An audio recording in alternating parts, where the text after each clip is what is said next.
DNA fingerprinting is yet another application of bioinformatics.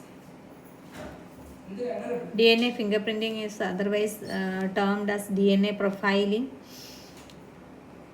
So, DNA fingerprinting is a method used to identify living things based on the samples of their DNA.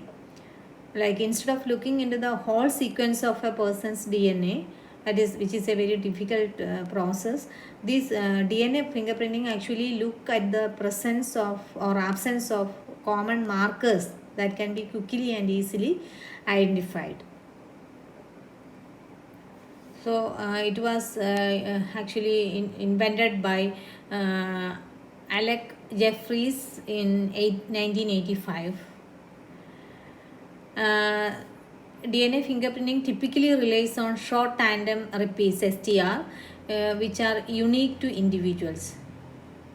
So DNA fingerprinting must not be confused with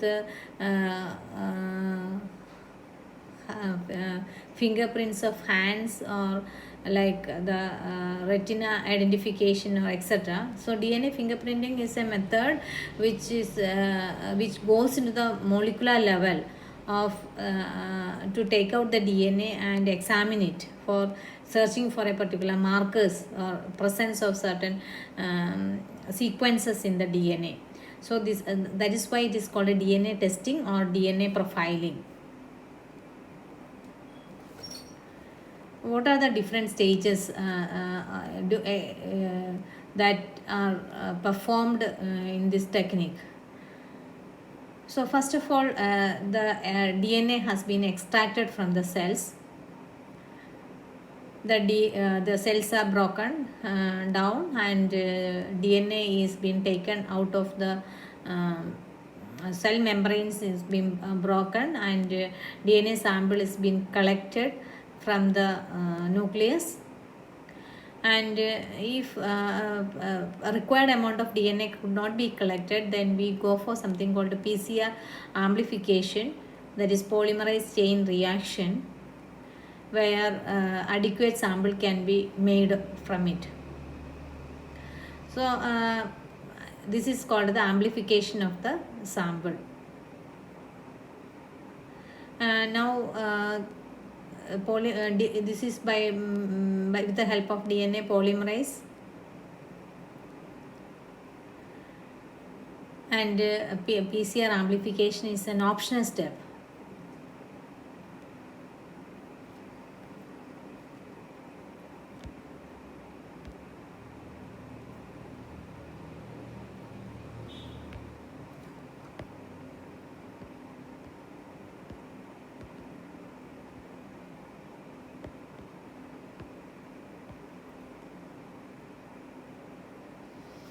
Now the second step, that is step number 2, is first of all, using the restriction enzyme, the DNA is cut into different fragments. Each restriction enzyme cuts DNA at a specific base sequence.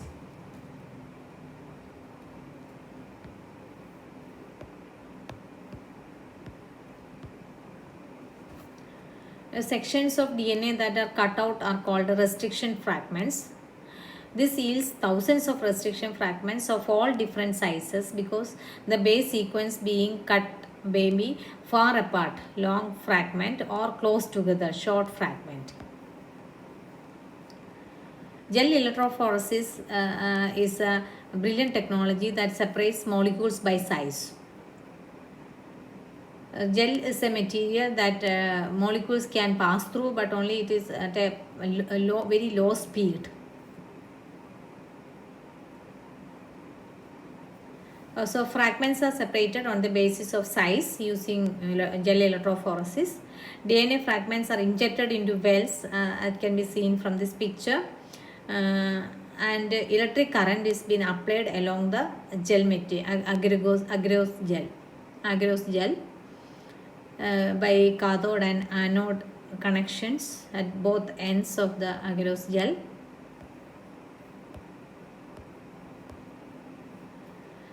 As we know, DNA is a negatively charged molecule. So it is attracted to the positive end of the agarose gel. It slowly moves down. Now the shorter DNA fragments move faster than the longer fragments. The fragments are of different shapes. So after electrophoresis, the fragments are moved to the other end of the agarose cell, and it is sorted in the size order. So the shortest fragments will be at the maximum end of the agarose gel.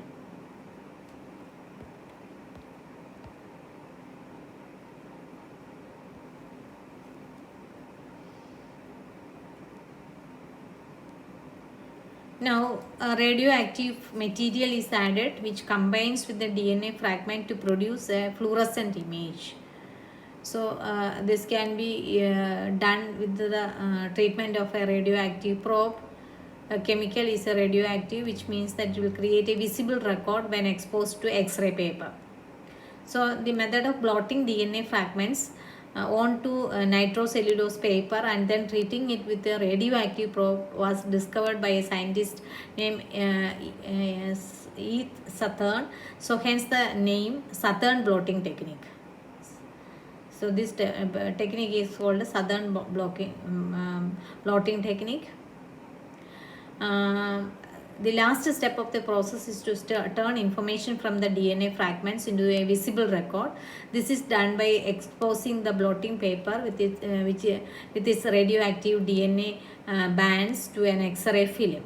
The X-ray film is developed by radiation, just like camera film is developed by a visible light, resulting in a visual record of the DNA pattern. It will produce the person's DNA fingerprint. Now, what are the uses of DNA profiling? DNA profiling or DNA fingerprinting are used in many situations. It can be used to solve crimes and medical problems. Forensic science is the use of scientific knowledge in legal situations. DNA profile of each individual is highly specific. The chances of two people having exactly the same DNA profile is 30,000 million to 1.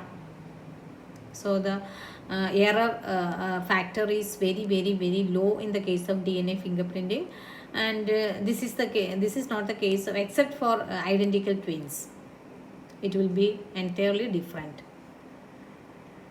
Now the sample can be collected from any collected from any biological material of an organism, blood, hair, etc. And if a sufficient amount of DNA sample could not be collected, then amplification must be done at the beginning of DNA fingerprinting. Now there are a lot of applications for DNA fingerprinting rather than forensic science or parentage testing. It can be used in agriculture, it can be used in food industry, medical diagnosis. So many fields DNA fingerprinting are used. It can solve many of the issues in the crime site, like pattern of the DNA profile compared with those of the victim and the suspect. If the profile matches with the suspect, it provides a strong evidence that the suspect was present at the crime site. But remember, that does not prove that the particular person has committed the crime.